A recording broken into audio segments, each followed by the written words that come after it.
Sumainyo ang Panginoon. Ang panyaya ng pinahaya ni Jesus kung inyong makikita ay bahagi pa rin ng hamon na ipinamanig sa ating nakaraang linggo. Kung naalala nyo na nakaraang linggo, anong sinabi ni Jesus? Pinili ni Maria ang higit na mabuti. Bakit? Pinakausap niya sa Jesus. Yun ang sabi niya kay Martha. Pero bahagi o ang ating pag-ibig ngayon ay madagdagan pa natin yung tungkol sa atin, yung ating panalangin. At may ganun bagong mga sa ating bigyan ng pag-ibig ngayon sa araw na ito. Una, ay lumali tayo sa panalangin. Yung isa sa mga alagad, yung binahagi kung sino sa mga alagad ang nagsabi kay Jesus natin, turuan mo po kami manalangin. Hindi o sapagkat hindi sila marunong manalangin. Hindi sapagkat hindi sila tinuturuan ng Jesus sa manalangin. Sila po ay bahagi ng kanilang pagkilos bilang isang mabuting hulyo na sila ay nagdarasal. Pero katulad ng request natin, katulad ng ginawa ni Juan Bautista sa kanyang mga alagad. Bahagi yun na nakita nila natin. Hindi sapagkat na hindi sila kay Juan Bautista at sa kanyang mga alagad. Ngunit ito po ay lumalim sa ating panalangin. Kasi kung tutusin may lalalim pa sa ating panalangin. Ano yung ating ilalalim? Hindi lang yung panalangin natin. May sinabi tayo sa Diyos. Siguro masadali natin masagot. Ano yung sinabi mo sa Diyos? Una lang mo yun. May pangalawa. Ano yung pangalawa? Ano yung sinabi ng Diyos sa iyo? May sinabi ba sa iyo ng Diyos? Kasi bahagi ng kung saan yung nakikao natin, kung talagang tayo nagdarasal, ay sigurado may sasabihin sa iyo ang Diyos. Ano yung sinabi ng Diyos? Kayo lang makakaalam ko. Hindi ko alam kung anong sinabi sa iyo ng Diyos. Pero kung talaga nakausap mo ang Diyos, may sasabihin sa iyo ng Diyos. Kasi ito lang yung sabihin, pakipag-usap. Ang tutusin na may mas malalim pa doon ano yun. Pwede kasi yung mga malalalim na, hindi ang tawag natin mga mistiko. Mga kung tawagin natin ay malalalim na sa kanilang pakipag-ugnayan sa Diyos. Pwede sabihin na lang ng Diyos natin, samahan mo na lang ako sa aking panalangin. Bihiwag with God. Maaari ko nang sasabihin sa iyo ng Diyos. Ang dami sasabihin namin sa iyo, samahan mo ako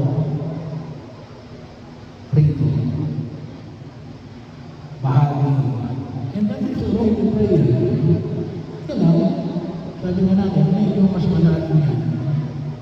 At bahagi rin na huwag natin kalimutan ng alin. Yung panalangin ay isang relasyon. Relasyon yan. Kaya sa ito, yung bawat relasyon inaalagaan. At bakit binanggit na relasyon? Ang tawag na yung sosiyalin, sa Diyos yan, Ama. Ama namin. Sumasalangit ka. Very intimate. Isang Ama. Kaya bahagi kapag hindi sa naririnig ng ibang salita, may relasyon ka ba sa Diyos? Panalangin mo. Kaya napakahalaga na tayo ay palaging manalangin. Itong isang linggo na walang kupas na ulan, tayo kayo nakapagdasal. Gaano kaya tayo nakapagdasal sa loob ng isang linggo na ito? Kaya nga, bahagi yun ang huwag natin natin. Kaya nga, sa unang pagbasa, makita pa rin natin nakipag-usap si Abraham sa Diyos. Kung pwede mo sana, kahit na 5 at umantong saan hanggang 10 na lang. Nakipag-bargain si Abraham kay Yahweh. Kung ilan, kung pwedeng iligtas ang bayan ng Sodoma at ng Gomorra. Pangalawa, tiyaga. Ayaw ito sa ating sambuhay, ayaw yung salitang pilit, namimili. Ngunit ano rito, pagtitiyaga. Kinakailangan natin yung pagtitiyaga. Ngayong panahon nito, ang gusto ng tao ay instant. Pagtitiyaga. Yung halimbawa na ibinigay dito sa Ebanghelyo, tulad ng isang kaibigan na pumunta sa kanyang kaibigan na humihingi ng 3 tinapay hating gabi kasi wala siyang mapakain doon sa kanyang bisita. Ay yung kanyang kaibigan meron kailangan ayaw pagbuksan. Bakit? Kasi magigising yung buong kasama sa bahay kapag pinagbigyan niya yun. Pero nagtiyaga siya. Nagtiyaga siya. Alam niyo yung ating panalangin, hindi mo kagad ibinibigay. Well, swerte ka kapag ibinigay ka kagad. Pero may mga panalangin na kung isip mo ay tumatagal. Bakit? Kasi sinasala yun. Sinasala kung ano talaga yung ibinagdarasan natin. Pinupurify. Kasi kung minsan yung ating hinihiling, hindi talaga yung kailangan natin. Kahit bahagi na kung saan ay pagkakataon. At doon makikita yung alin. Yan na, bumata, tinatawag natin. Pagdadaga, yung emosyon. No? Yung panata. Ayan, doon pumapasok yun. May tiyaga. Pangatlo ay yung kagandahan loob ng Diyos.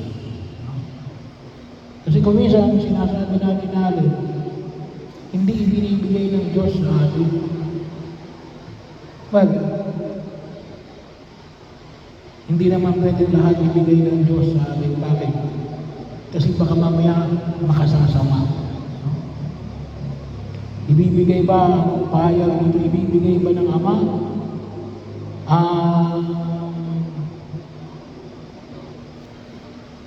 Isda, kung ibibigay ba ng Ama ang ahas kung humihingi ito ng isda? O ibibigay ba niya alakdan kung humihingi ito ng itlog? Hindi ibibigay ng Diyos. Pag alam niya makasasama sa atin, bahagi na huwag namin kalimutan. Baka kaya hindi binibigay ng Diyos ay maaaring makasama. Pero yun ang nais na po minabal kapag mo ibinigay niya alin yung kagandahan loob niya para makamit natin yung kaligtasan. Kung babalikan natin yung unang magbasa.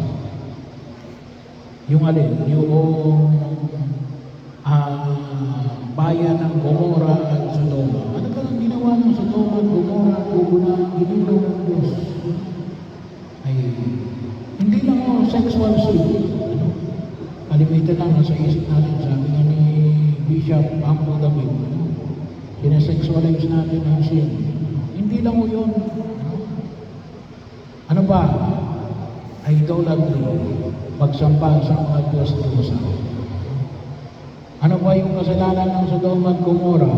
Violence.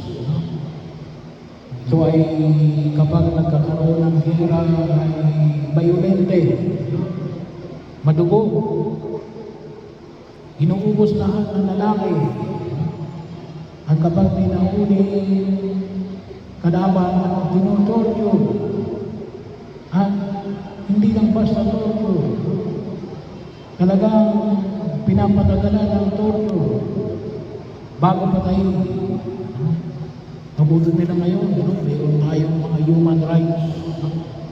O kahit nasa social media ngayon, hindi ka pwede ngayon mag-upload ng may dugo.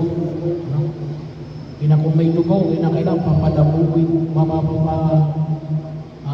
ilalabo mo. Kung hindi, tatanggalin yun ng mga sa social media. Tinuturing nila violation.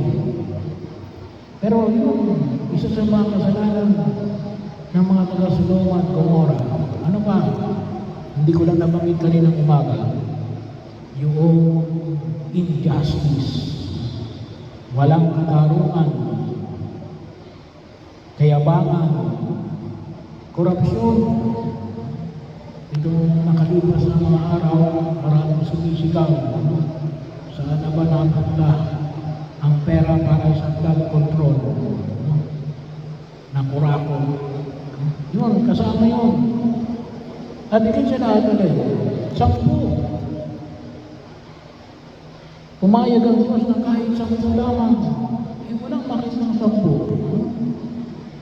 At ikin sila, anong sabi ko sa Ebanghelyo? Hingin mo lang pati ang Espiritu Santo ay ibibigay sa iyo.